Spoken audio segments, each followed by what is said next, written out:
Rick Gottlieb.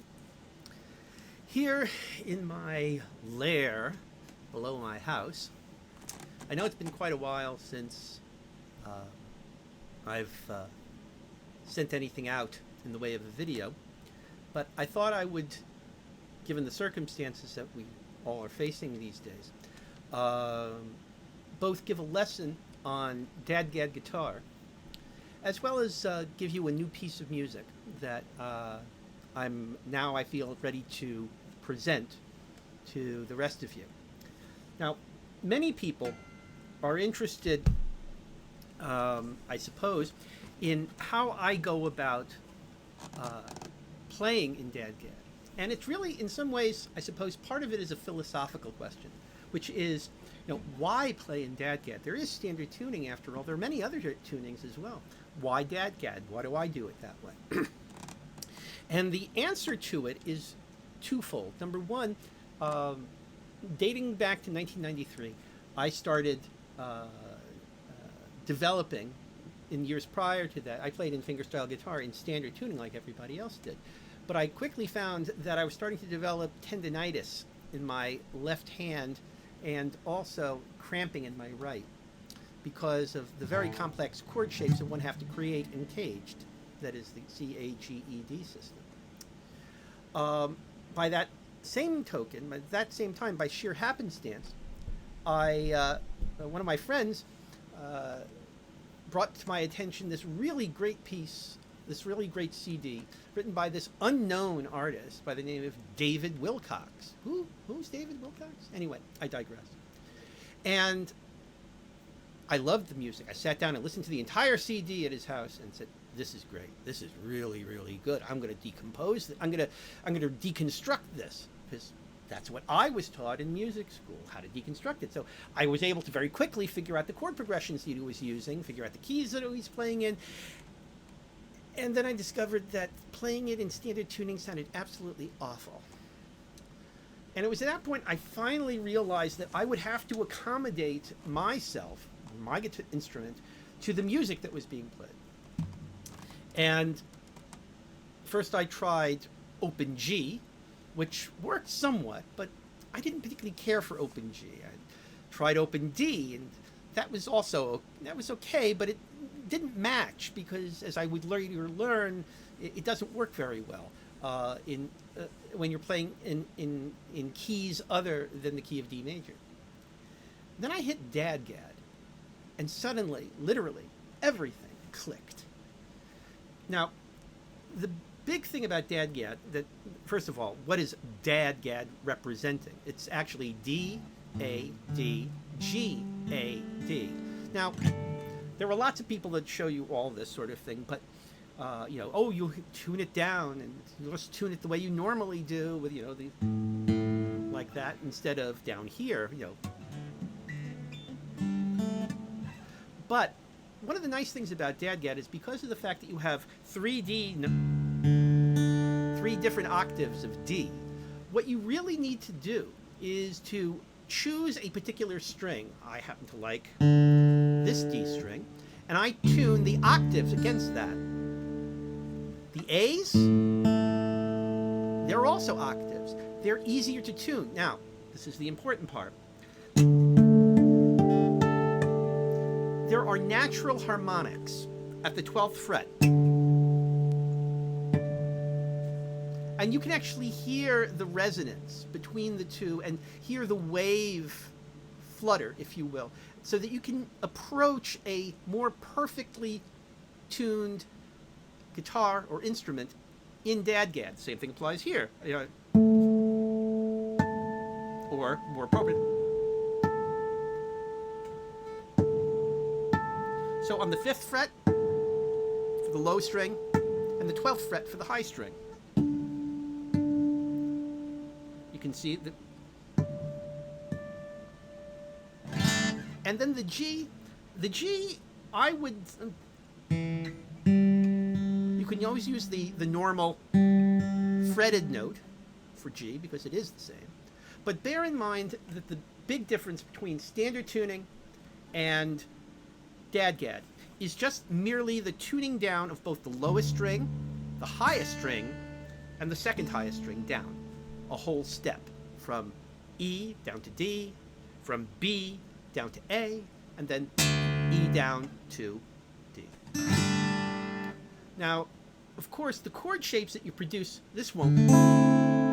This is a D chord shape in standard tuning, but it doesn't work that way. The D shape is, as you can see here, first finger, third fret, third finger, third string, or fourth string actually, maybe the third string, fourth fret. But one of the nice things that you'll discover in DADGAD is that there's more than one way to skin a cat. So you can also have up here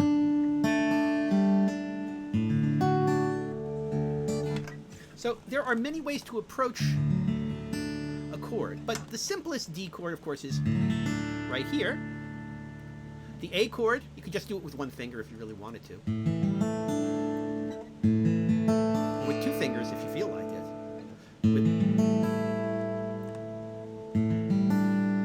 The E minor, if we're staying in D major,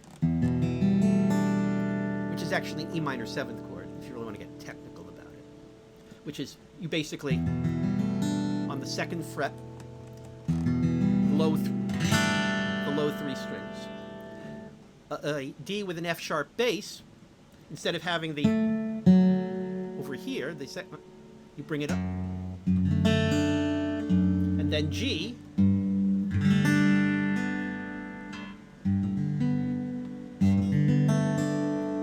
there's your G string, with a G with an added 9, because the A string here will be the added 9th.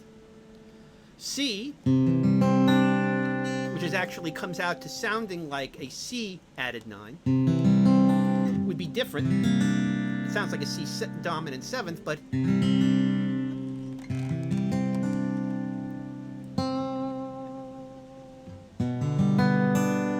that's a G with a B bass. One there, one there.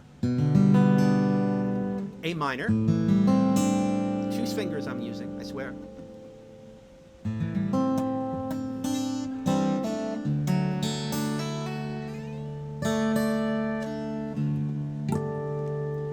And there are other chromatic chords that you can be added, such as, yes, E flat, B flat, or should I say,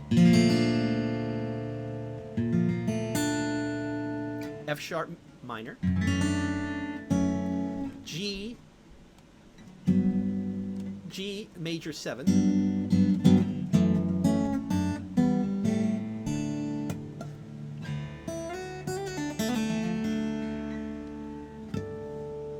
okay. Now that's a basic chord overview of DADGAD. Now, DADGAD started out as being, or associated as, a Celtic tuning, but I think that's too limiting, to be perfectly honest with you. So I think it adds itself. It becomes much easier to think of it as just another tuning. Pierre Bensusan, who is a grand master of this tuning by any stretch of the imagination, has created beautiful works of music in DADGAD that sound nothing like Celtic, but sounds more like modern jazz. So, in that spirit, the piece that I have prepared for you today is called, how shall I say, it's old age creeping up on me, so sad, is Too Good to Keep to Myself. It's played in DADGAD with the capo on the 3rd fret, and it'll be in the key, because I'm playing in D major, at least I'm fretting it in the key of D major, it will sound like it's in the key of F major, the resulting key. So, here we go.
thank you. I hope to have a couple of more tunes and perhaps a couple of more lessons. If you like what you're listening to and you want to learn more, if you have a particular subject area in DADGAD that you'd be interested in me talking about, please leave a comment. I'm always open to what you have to say. Have a really good night. Have a really good day. Bye.